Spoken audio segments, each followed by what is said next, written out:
Tonight, you'll tuck your child into bed in their own room. A crib with soft sheets.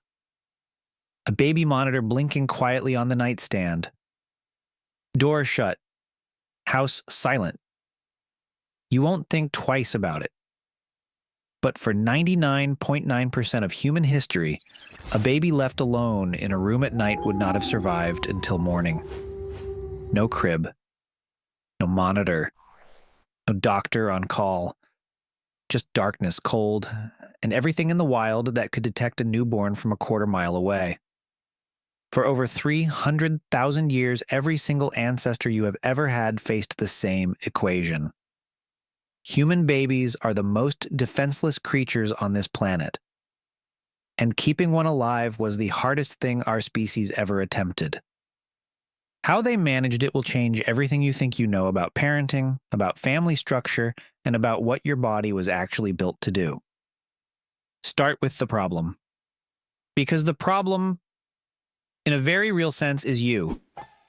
A newborn foal is on its feet within hours of birth. A newborn chimpanzee grips its mother's fur and holds on from the very first minute of life.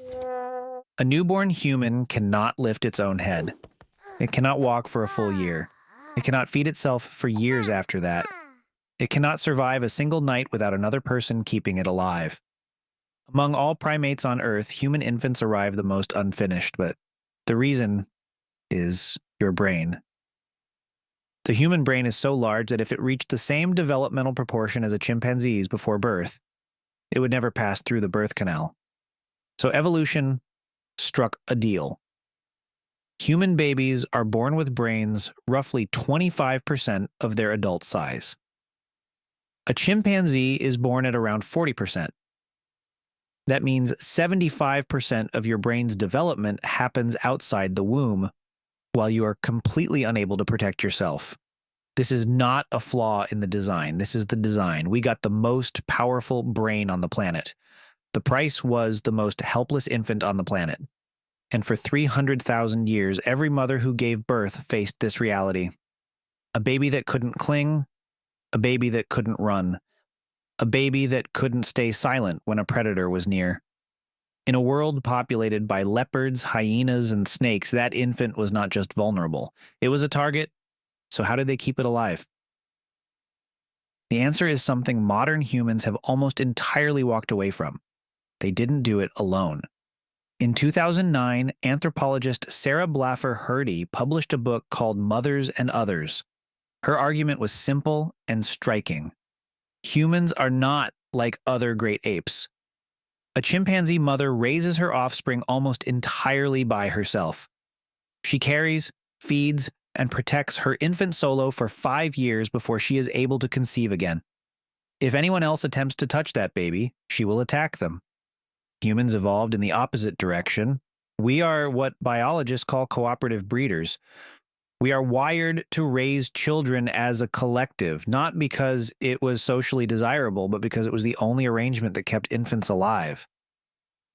Without the energy and protection contributed by others, the staggering cost of growing a human brain inside a helpless body would have pushed our species toward extinction. We did not survive because we were the strongest. We survived because we shared the weight. Among the aphid-foragers of the Congo, a single infant is held by an average of 14 different people in one 8-hour period. The mother holds her baby around 40% of the time.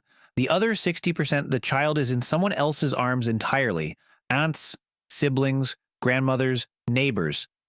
Some of them nurse the baby themselves. The baby was never alone. The baby was never on the ground. There was a reason for that. A baby on the ground was a dead baby. When early humans became bipedal, they lost the body hair primate infants used to grip their mothers. A chimpanzee baby holds on from birth. A human baby has nothing to hold. So mothers carried them. Every hour. Every day. For years. When a human infant is lifted and held against a warm body, its heart rate drops, its breathing steadies, it stops crying. Scientists call this the transport response, an ancient survival program wired into the nervous system.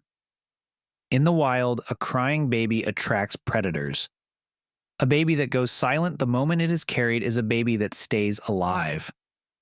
When you pick up a screaming newborn and it suddenly quiets, that is not comfort. That is a 300,000-year-old predator evasion reflex still running in your child's body. Mothers also breastfed for 2 to 4 years. Not by choice, there was no formula, no bottles, no clean water. Breast milk was the only sterile food available. It also suppressed ovulation, nature's birth control, because 2 helpless infants at once in the Paleolithic meant likely losing both. And then there were the grandmothers. Most animals die shortly after they can no longer reproduce. There is no evolutionary reason to keep a body running once it can't pass on genes. Yet human women live for decades after menopause. Anthropologist Kristen Hawkes studied the Hadza people of Tanzania and found that post-menopausal women were among the hardest working foragers in the group. They dug tubers, gathered food, and fed their grandchildren, which meant mothers could have another child sooner. Grandmothers who helped raise grandchildren passed on more of their genes. Your long lifespan exists because an old woman digging roots in the African sun was the difference between a child living and a child starving. Menopause is not a breakdown, it is a strategy. For 300,000 years, no human ever raised a child alone. It was always a network, always a rotation of hands. The average hunter-gatherer mother had 5 to 15 people helping her raise each child every single day. In most countries today, that number is 2, often 1.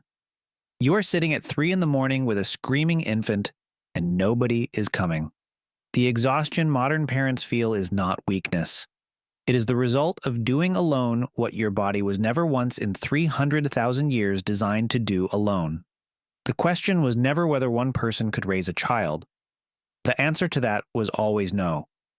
The question was whether enough people cared about that child to keep it alive. For 300,000 years, enough people always did. Because that is the only reason any of us are here.